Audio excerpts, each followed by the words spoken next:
Bonjour à tous et bienvenue sur Ici Lorraine, coup d'envoi des débats des municipales dans notre région. Aujourd'hui, les têtes de liste qui s'affrontent pour la mairie d'Épinal sont autour de cette table. Bonjour Daniela Amiones, vous êtes la candidate de l'Union de la gauche. Benoît Jourdain, candidat d'hiver droite, ex-adjoint qui aimerait bien cette fois-ci avoir la première place. Le maire sortant, bonjour. Patrick Nardin, d'hiver droite, qui a profondément renouvelé sa liste pour cette candidature. Bonjour. Et je termine avec Pierre-François du Rassemblement national. Vous êtes de nouveau candidat, mais cette fois-ci, vous avez des nouvelles têtes sur votre liste. Tout à fait.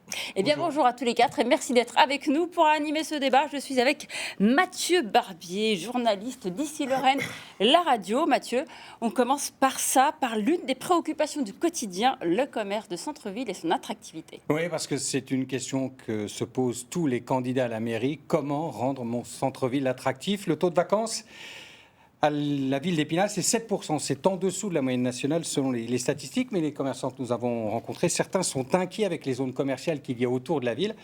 Alors, monsieur le maire sortant, la question est simple. Êtes-vous satisfait de votre bilan et quelles sont vos propositions pour améliorer encore la situation ? Une thématique très importante parce que le commerce, c'est ce qui fait vivre nos centres-villes. 175 milliards d'euros, c'est le chiffre d'affaires du e-commerce en France en 2024. Une explosion du marché de seconde main, les crises successives, baisse du pouvoir d'achat, un taux d'épargne qui augmente. Oui, nos commerces souffrent aujourd'hui et j'ai l'impression que nous avons une ambition pour le devenir de ces commerces puisque nous croyons à la boutique, à la condition qu'elle se modernise, il faut qu'elle aille vers des canaux de distribution qui permettent de pouvoir prolonger la vente en boutique sur le net. Et puis également, il faut qu'elle propose une expérience client. Alors qu'est-ce que nous avons fait depuis 2020 ? Nous avons lancé une étude qui nous a permis d'avoir un plan d'action, la création d'un office du commerce, un manager, un community manager. Nous avons réussi à redonner vie aux halles, puisque le marché à Épinal est au cœur de ville et il fallait lui redonner une dynamique. Je crois qu'en plus de ça, on lui a donné une ambiance à ce marché. Benoît Jourdain, vous, comment vous envisagez l'avenir du centre-ville ? Comment vous le voyez ? Alors déjà, je constate que la municipalité a fait beaucoup d'agitation et que les résultats ne sont pas là. Le centre-ville ne se souffre pas simplement de l'incompétence supposée des commerçants à faire du commerce, mais davantage du problème du centre-ville en lui-même, de son animation, de son aménagement. Un certain nombre de promesses qui n'ont pas été tenues, notamment terminer l'aménagement de l'île et l'aménagement de la rive gauche de la Moselle. Place des Quatre Nations, c'est 20 ans qu'on nous la promet. Elle était dans les promesses du candidat sortant, elle n'a pas été réalisée. Le secteur Quai des Bons Enfants n'a pas été réalisé non plus. On a perdu des animations.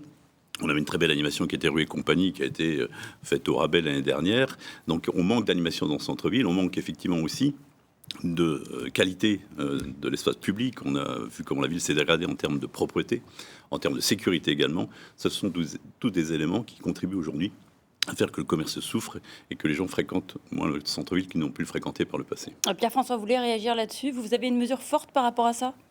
Bien sûr, c'est dommage parce que Épinal est quand même une ville qui a beaucoup d'atouts. C'est une ville centre dans le département, un département touristique. On a un énorme potentiel, on est riche de notre patrimoine. Et puis, la municipalité a pris des mauvaises décisions quand on met des bennes à ordures sur les places de parking, des réceptacles.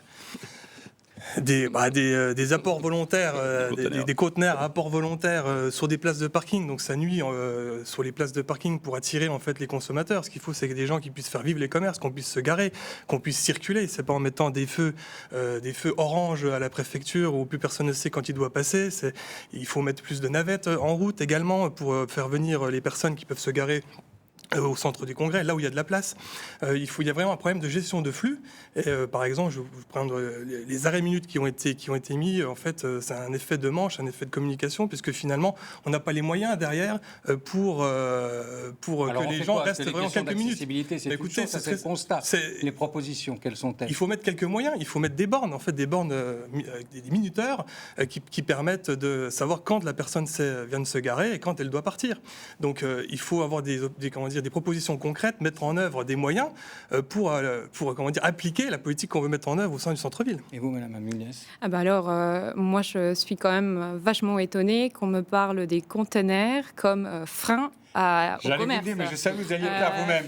Bon, par rapport écoutez, à ce qu'ils moi, j'habite à Épinal et je peux vous dire quelque chose. Ils prennent des places de Je suis en stationnement. train de parler. Je peux vous dire quelque chose. Oui, mais il ne faut pas interrompre. Allez-y, Voilà. continuez. Donc, L'importance des bennes voilà, les de containers, moi, l'attractivité du ce qui me gêne à la limite, c'est que les femmes enceintes, les personnes âgées, pour soulever une poubelle, pour la mettre là-dedans, c'est lourd. C'est pas vraiment la question du parking. Nous, on pense que le commerce, il va se porter bien si on arrive à attirer définitivement des habitants. On sait très bien que depuis quelques temps, Épinal perd des habitants, mais c'est aussi le cas de tout le Grand Est. Mais ça s'est stabilisé depuis 3 ans. Ça s'est stabilisé. Donc nous, notre solution, c'est déjà de garder les habitants qui habitent à Épinal, de ne pas les laisser partir. Et comment on fait pour garder des nouveaux habitants? Et moi, en tant que jeune maman, je me dis, il me faut de la santé, il me faut un logement adéquat à ma situation de vie. Et voilà, on voit aussi que la vacance à Épinal, en question de logement, s'élève à 16%. Donc pourquoi? Parce qu'on a un logement qui n'est pas forcément adapté aux besoins, qui n'est pas forcément en bon état. Nous, on doit offrir à nos habitants du bien-être, de la qualité de vie. Ce que vous voulez nous dire, c'est que par le logement, on peut amener des commerçants à revenir, parce que c'était notre sujet au départ. En fait, c'est ça la question. Quand vous avez des habitants, les habitants font leurs courses en ville. Maintenant, on est quand même dans une région rurale où énormément de gens ont dans la tête, on s'installe à Épinal, maison avec jardin. Sauf qu'aujourd'hui, ça ne peut pas tenir. Alors, d'autant plus, vous savez, ça nous amène très bien à un autre sujet qui concerne vraiment la ville, qui est un peu particulière dans sa mixité sociale, puisque 23% des habitants, en fait, vivent sous le seuil des pauvretés. C'est 10 points de plus que la moyenne nationale. C'est pareil, le revenu moyen est inférieur à la moyenne nationale. Est-ce qu'il y a une difficulté à attirer et garder les classes moyennes? Alors, je crois que ce que vient de dire Madame est capital. C'est-à-dire aujourd'hui, quand on parle d'attractivité, l'attractivité, c'est pour faire venir, déjà pour fixer les habitants sur le territoire et puis essayer d'attirer de nouvelles populations. Effectivement, on perd des habitants depuis 1975, mais on en regagne depuis 3 ans. Alors, on en regagne comment? Mais parce que notre obsession, c'est l'attractivité. On vient de parler, bien sûr, du commerce, mais c'est aussi l'habitat. Madame a raison. On avait des îlots, on avait plus de 20% de taux de vacances. On est rentré dans l'action Cœur de Ville qui nous a permis de remettre 200 appartements sur le marché entièrement rénovés, 30 immeubles. Je viens d'avoir l'autorisation de l'État pour repartir sur 5 ans avec des objectifs plus ambitieux. Mais quand on parle d'attractivité aujourd'hui, il faut des offres de proximité. L'offre santé est primordiale aujourd'hui. Elle doit être en proximité. Il manque 50% de médecins dans le département des Vosges aujourd'hui. Donc, il faut... Et qu'est-ce que vous allez faire pour ça? Alors, il faut les attirer. Oui, c'est quelque chose de très complexe. Vous savez, il n'y a pas... Vous avez tout essayé, Non, on n'a pas tout essayé. C'est faux. Il faut ça n'a jamais marché. Il faut être ambitieux. L'obligation. C'est ambitieux. Alors, il y a bien sûr, c'est une question nationale, puisque depuis que le numerus clausus a été mis en œuvre en 79, on paye tout ça. Et ça, on le doit au gouvernement successif. Donc maintenant, il est peut-être un peu tard de se réveiller, mais on a encore quelques années là où on va subir le creux de la vague, parce qu'il y a encore beaucoup de médecins, compte tenu du vieillissement de la démographie médicale, qui vont être en retraite. Donc, par exemple, vous me demandez une solution. Moi, il n'y a pas une promotion d'interne qui vient à Épinal sans que je les reçoive, sans que je leur fasse visiter la ville, l'ensemble des équipements. L'objectif, c'est de dire, vous êtes dans une ville moyenne, venez habiter avec vos familles ici. Benoît Jourdain, sur l'attractivité. Sur l'attractivité, même constat que tout à l'heure, il faut effectivement qu'on ait d'abord une ville propre, une ville attrayante, une ville qui sache... Sur le fait de faire revenir des familles, des classes moyennes. On est sur la même longueur d'onde. On a aujourd'hui, je dirais, un programme de réhabilitation du logement qui va aussi dépendre des moyens de l'État. C'est sûr qu'aujourd'hui, que la suspension de ma prime rénov', on a eu quelque part un coup d'arrêt. On espère que demain, il va pouvoir redémarrer, que l'État va mettre les moyens en face, parce que ce n'est pas les collectivités toutes seules qui ont pu mener à bien ce projet. Je partage également la question, effectivement, des professions de santé. Mais on ne peut pas dire que ça ne marche pas, monsieur. Dans les départements des Vosges, en 2025, il s'est installé autant de médecins qu'on en a perdu à l'échelle du département. Pourquoi? Parce que le département a mis en place un plan de santé qui fonctionne, qui permet effectivement de subventionner quelque part l'investissement des médecins, qui permet également de faire du marketing et de vendre le département des Vosges. Donc il faut que la ville d'Épinal, la communauté d'agglomération, accompagne ce plan santé et vienne abonder effectivement ces actions, aussi bien en termes de marketing qu'en termes d'investissement. Le département des Vosges est partenaire du plan santé de la ville d'Épinal et de la communauté d'agglomération. Ils ont d'ailleurs été des acteurs très dynamiques pendant ce plan santé. Il manquait que le conseil départemental que vous êtes à nos côtés. Alors Épinal est peut-être une des seules villes dans le département des Vosges où visiblement les médecins s'installent, parce que sur ici, que ce soit à la télé ou à la radio, on ne cesse d'avoir des maires qui, tout au long de l'année, cherchent absolument à faire venir des médecins. Alors Pierre-François, vous, pour le Rassemblement national, quelle solution auriez-vous pour que les Spinaliennes et Spinaliens n'aient pas besoin d'attendre 3 semaines pour aller se faire soigner une grippe qui sera passée d'ici là? Écoutez, moi j'ai envie de vous répondre quand même sur l'attractivité au niveau des familles. C'était ça le sens de la question au départ. Et moi j'ai envie de mettre à la place des familles. C'est-à-dire, quand vous voulez vous installer dans une commune, vous regardez aussi la fiscalité. Vous achetez certainement peut-être primo-accédant au niveau de l'achat de votre maison. Donc ça serait bien d'offrir aux prochaines familles qui veulent s'installer à Épinal une stabilité fiscale et de leur promettre en gros de s'engager à ne plus augmenter, au moins à baisser la part de la taxe foncière sur l'agglomération. Alors ensuite, je peux aussi vous répondre en double mesure en fait sur la partie santé et famille, puisque j'aimerais aussi développer l'offre de puriculture qu'il y a aujourd'hui à Épinal, qui est somme toute tendue, et aussi développer une offre de puriculture. En augmentant les places de crèche, tout simplement. Et puis, il faut augmenter aussi les offres de places de crèche aux horaires décalés, c'est-à-dire le matin et le soir. Et ça correspond justement à l'attractivité pour les professionnels de santé. Vous avez les locaux vous avez les personnels pour. Il faut le faire de toute façon. Je m'engage à trouver les locaux, évidemment. On s'engage à ce que les locaux soient en priorité pour les professionnels de santé, évidemment. Et donc, ça, c'est essentiel. J'insiste vraiment là-dessus, puisque les professionnels de santé ont des horaires décalés. Et il y a une petite niche. Je sais que ça existe déjà. Il faut le renforcer. Il faut aller plus loin. Dans la dernière étude de la Caisse d'allocation familiale montre que l'offre, elle répond aux besoins. Et prenez en compte également la démographie qui fait que ça baisse. On aura de moins en moins d'enfants. Donc attention à ne pas dépenser. Aujourd'hui, attention, non, c'est pas pour rien, parce qu'un couple aujourd'hui ne trouve pas de place en crèche, Monsieur Nardin. Visiblement, c'est pas le cas. J'ai plusieurs exemples. Oui. On a tous fait une campagne. Je voudrais rebondir sur ce qu'a dit M. François sur la fiscalité. L'attractivité, c'est aussi une fiscalité adaptée. Et aujourd'hui, on a eu un matraquage fiscal, notamment par la communauté d'agglomération, qui a augmenté 3 années successivement les impôts des entreprises. Donc, contribution foncière en 23 et en 24, la contribution, enfin la taxe professionnelle, la taxe d'habitation, la taxe de foncier bâti de 60% en 2025, ce qui est un record absolu en France. Donc, si on veut être attractif, il faut aussi qu'on ait une fiscalité adaptée. Et la politique qui a été menée ces dernières années en termes de fiscalité, mais aussi en termes d'endettement, ne correspond pas à ces enjeux aujourd'hui. Si vous êtes élu maire, stabilité stabilité absolue de la dette, pas que de la dette et de l'impôt. Parce que la dette augmentée, ce sont les impôts de demain. Et la dette augmentée tant à la ville qu'à l'agglomération. Et pourtant, vous avez augmenté les impôts du conseil départemental en 2015. En 2015, oui. C'était il y a 10 ans, mais arrêtez de toujours vous rapporter à des vies... Je vais me permettre de prendre la parole, sinon je sens que vous la donner, Madame Amionès. Non. Moi, je suis donc arrivée à Épinal il y a déjà 4 ans, et à aucun moment, quand je suis venue à Épinal, je me suis posé la question de la taxe foncière.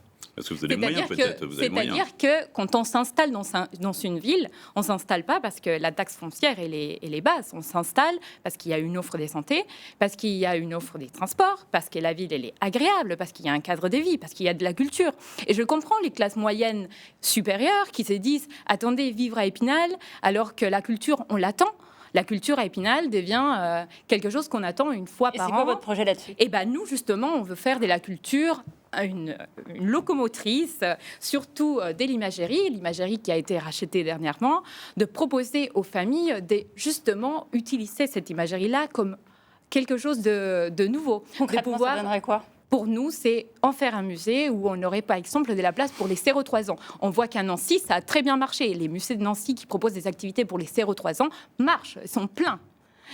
Donc là, on pense que c'est possible. Et puis, sortir un peu de cette idée, il faut aller à l'extérieur de la ville, il faut que les gens reviennent dans le centre-ville. Il faut donc piétonniser, créer des silos de fraîcheur, créer des serres des jeux, créer des jardins, parce que quand on n'a pas de jardin, c'est la ville, notre jardin. Patrick Nardin, c'est pas quelque chose que vous avez fait déjà ? Disons, moi, je bois ces paroles.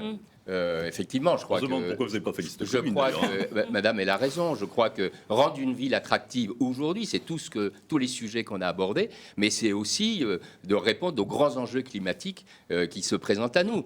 Ça serait irresponsable que de ne pas trouver des solutions aux effets du réchauffement climatique. Donc végétalisation à outrance. Vous savez qu'on a porté un projet alimentaire très ambitieux, plan mobilité. Je crois que demain, pour vivre la ville, il va falloir bien sûr la réorganiser totalement. Monsieur Jourdain a raison, vous n'avez qu'à fusionner au deuxième Non, tour. parce que nous, on pense qu'on peut aller quand même un peu plus loin et un peu plus rapidement. Je vous rappelle que l'été dernier, les écoles qui n'ont pas été rénovées ont dit aux parents, gardez vos enfants chez vous.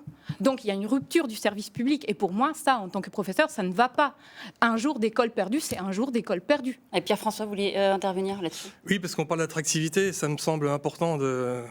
Quand on parle d'attractivité, il faut parler de sécurité également. On allait va y venir. vous On On va allait parler y de venir. sécurité parce C'est que... ça. On s'en doute Très bien. bien. Je continue ou... Oui, vous restez, mais sur la sécurité, on va y Parce que- venir. Mais ce que disaient les candidats, les autres, c'était intéressant sur le fait qu'il fallait des logements. Évidemment, il fallait des médecins avant tout. Vous, comment vous faites pour faire revenir les habitants chez vous quand on voit qu'il y a 10% de plus de pauvres à Épinal qu'ailleurs? Mais encore une fois, il faut rendre la ville attractive. Comment vous voulez attirer des familles si les familles voient des faits divers, si on n'est pas capable de garantir la sécurité dans une commune? Il faut à tout prix mettre des moyens, il faut renforcer les effectifs de police. On va y venir sur la sécurité, vous inquiétez oui, pas. mais Mais c'est faire essentiel. venir les habitants, comment vous faites C'est venir vraiment les Épinal? essentiel. Mais j'ai déjà répondu tout à l'heure. Moi, je vous dis qu'on fait un pacte Donc, de stabilité comme vous sur dites, les finances puisque publiques. monsieur ne répond pas, juste bien quand sûr. vous dites 10% de pauvres, on vient de fêter les 100 ans d'Épinal Habitat. C'est l'histoire de la ville. Ne stigmatisons pas la population. On vient de c'est quelque Non, c'est part bien pour ça qu'on parlait de le mixité. rôle d'une ville centre. C'est le rôle d'une ville centre. Mais non, mais Donc, faut il faut- relancer parlait le du pouvoir taux de d'achat. Le pouvoir pauvreté qui est d'achat, 10 c'est ne points pas- supérieur. Oui, c'est ça. oui. c'est ne pas augmenter la fiscalité. Voilà, le pouvoir d'achat, il faut faire Il y a attention. 42% des Spinaliens qui la payent, hein, monsieur. Donc la population Eh ben alors, dont on vient de parler ne la paye pas. ils seront contents, les 42%. Alors allons-y sur la sécurité, puisque c'est une thématique qui Mais- s'est imposée au niveau national et qui, par ricochet, s'impose également dans la campagne municipale, puisque beaucoup de candidats nous en ont parlé. Mais c'est surprenant, vous nous avez appelé pour certains pour dire on veut absolument parler de sécurité. Mais oui. Mais d'après C'est les chiffres, non, mais essentiel. on va y venir, mais C'est essentiel. on y vient là. Mais d'après les chiffres, Épinal, c'est pas Chicago, jusqu'à preuve du contraire, encore moins Mexico de ces derniers jours. Donc qu'est-ce que vous voulez Vous faire pouvez de au moins plus? parler de ressenti Oui, d'insécurité. ah non, mais, oui, mais il y a le ressenti, Alors, il y a les allez-y. chiffres en eux-mêmes. Les chiffres sont clairs. Épinal n'est pas une ville où la délinquance est prégnante. Alors Pierre-François, allez. Elle l'est, en fait, quand on est sur le terrain, tout le monde nous en parle. Il faut à tout prix mettre le paquet sur la sécurité. Il faut que, bien sûr, vous rigolez, mais c'est la vérité, parce qu'en fait, dans le cadre de vie, vous allez faire des travaux publics, vous parlez de végétalisation, il y a des beaux projets qui améliorent le cadre de vie, mais si les Spinaliens ne peuvent pas l'utiliser, ne peuvent pas en profiter parce qu'ils se sentent en danger par la mendicité agressive, ils se sentent en danger avec du tapage nocturne, avec des Donc c'est quoi? Des incivilités. policiers municipaux en plus? C'est des caméras? C'est quoi? Il faut au moins 10 personnels de police municipale en plus. C'est le minimum parce qu'on compte pour 1000 habitants, il faut un policier municipal. Il faut une présence 7 jours sur 7, 24 heures sur 24, ce que vous promettez, mais vous ne mettez pas les moyens derrière, monsieur Nardin, je suis désolé de vous le dire. Et il faut augmenter l'offre de caméras. Vous avez fait des efforts sous notre pression, puisqu'en 2020, Sous j'en parlais votre déjà.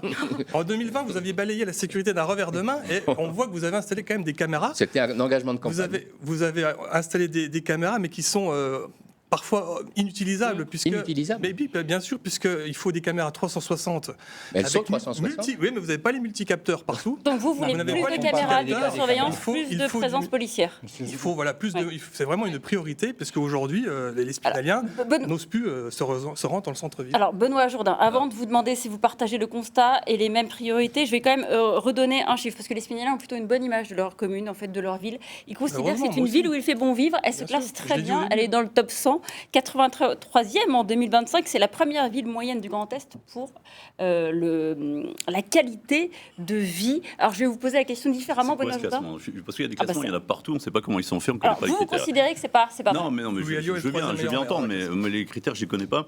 Je sais qu'Épinal est toujours très bien classé à cause de son patrimoine forestier. Quand on a effectivement D'accord. 3600 il y a hectares de 150 forêt, critères. c'est plutôt un bon critère et ça permet effectivement à Épinal d'être en haut du panier. Alors après, moi, le constat que je fais sur la sécurité, c'est un constat qui est national. C'est pas un constat qui est propre à Épinal, c'est que le monde évolue, que les villes évoluent et que l'insécurité progresse partout.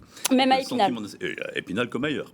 Donc l'insécurité progresse et qu'il faut qu'on adapte en permanence ces moyens qui sont consacrés à la sécurité. Donc, effectivement, je préconise qu'on ait davantage de policiers municipaux. 10, c'est peut-être beaucoup, ça, il y a quand même des finances locales. Et il y a aussi une fiscalité qu'on évoquait tout à l'heure. Donc, quelques policiers municipaux de plus, mais surtout une présence. Une présence sur le terrain qui aujourd'hui manque cruellement.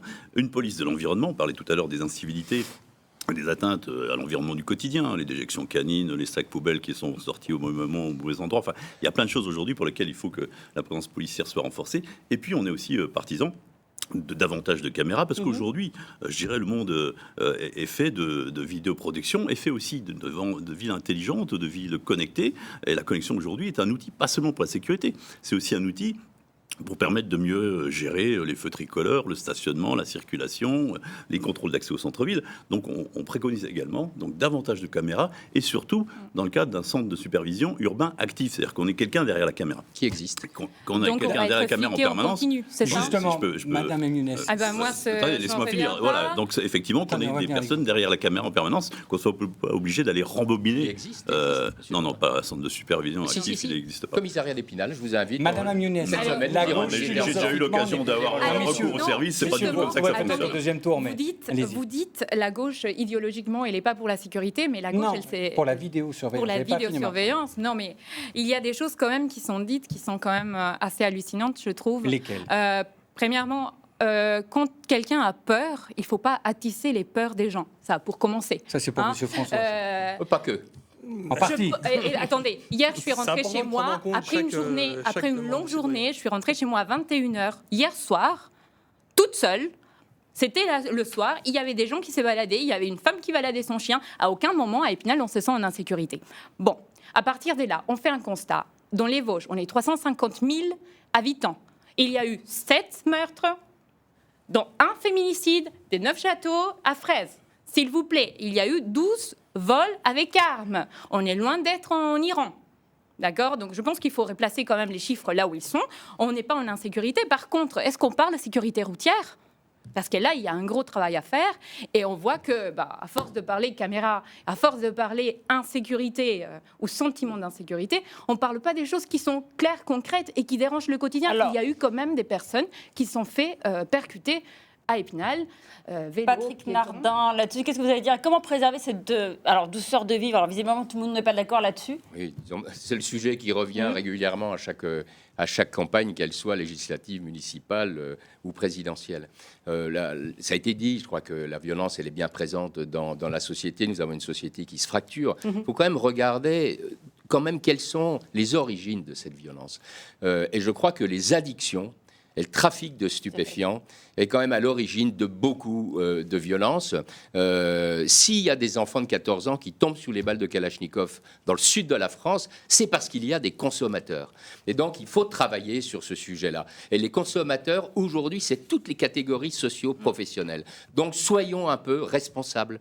Eh bien, merci à vous. Merci à vous. Alors, on va arriver à la fin de ce débat. On va vous laisser un instant pour parler d'une proposition forte que vous avez dans votre programme, mais on va d'abord laisser parler un candidat qui n'a pas pu être là, c'est Lucas Savoie, du Parti des Travailleurs. On l'écoute.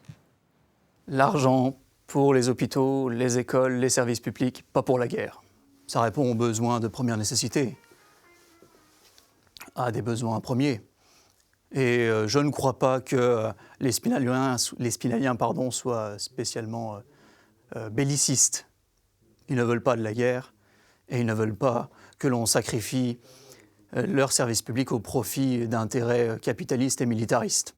Dania Muniez, donc je rappelle, la gauche unie, une proposition forte à défendre. Eh bien écoutez, nous on part d'un constat, il faut 6 générations pour sortir de la pauvreté. Et il faut tout mettre sur l'éducation de nos enfants, l'avenir de nos enfants, une ville à hauteur d'enfants. C'est ce qu'on propose pour aider les enfants, pour qu'ils puissent bénéficier d'un cadre épanouissant de la culture, de l'éducation, des SATE, d'une santé correcte. On propose de mettre en place des ordonnances vertes pour protéger la santé des enfants dès le ventre maternel. Patrick Nardin, 30 secondes, votre carte blanche. Oui, on vient de parler d'attractivité. Vous savez que la municipalité sortante a sauvé l'imagerie pèlerins. Et donc, maintenant, on va rentrer dans un mandat plus intéressant que celui qu'on vient de vivre, où on était plutôt dans les tribunaux. C'est de pouvoir redonner vie à cette belle endormie, donc une dimension artistique, culturelle, et bien sûr une dimension touristique. Moi, j'attends avec impatience d'entendre les machines tourner et de sentir l'encre des images. Benoît Jourdain, de Mesures Fortes. Moi, je trouve que c'est trop réducteur de parler d'un seul projet. Je voulais dire qu'Épinal mérite mieux que ce qu'elle fait aujourd'hui, et que Épinal mérite davantage d'efforts en matière d'attractivité, en matière de sécurité, en matière de sobriété, en matière de fiscalité également. En tout cas, c'est ce qu'on a prévu avec notre équipe. On a une belle équipe renouvelée, rajeunie. Vous avez dit tout à l'heure que celle de M. Nardin était renouvelée. Sur 30 sortants, il y en a 26 qui se représentent. Donc voilà, donc on a l'ambition effectivement de mener à bien ce projet avec l'équipe que je conduis pour changer pour vous Épinal. Pierre-François, vous avez le redoutable honneur de terminer pour le Rassemblement national ce débat. Eh ben, je vous remercie de me laisser terminer. C'est le tirage au sort, c'est pas moi. Oui, pas de souci, je ne remets pas en cause le tirage au sort. Eh ben, écoutez, les 15 et 22 mars, vous aurez l'opportunité de changer les choses, de prendre une autre direction à Épinal, de remettre de l'ordre dans les rues et dans les comptes. Je vous ai parlé de la fiscalité, mais vous avez compris que pour moi, la sécurité est un enjeu essentiel. Je rappelle que je suis investi par le Rassemblement national. C'est un mouvement qui vous garantit aussi des réponses qui sont attendues par les Spinaliens, je crois, au niveau national. Et donc, les 15 et 22 mars, profitez d'une équipe qui sera capable de répondre à tous les niveaux. Et je vous remercie. Eh bien, merci à tous les quatre d'avoir été sur ce plateau pour ce débat. Et vous, surtout, restez avec nous, puisqu'on poursuit tout de suite avec les candidats des municipales à Bar-le-Duc. À tout de suite.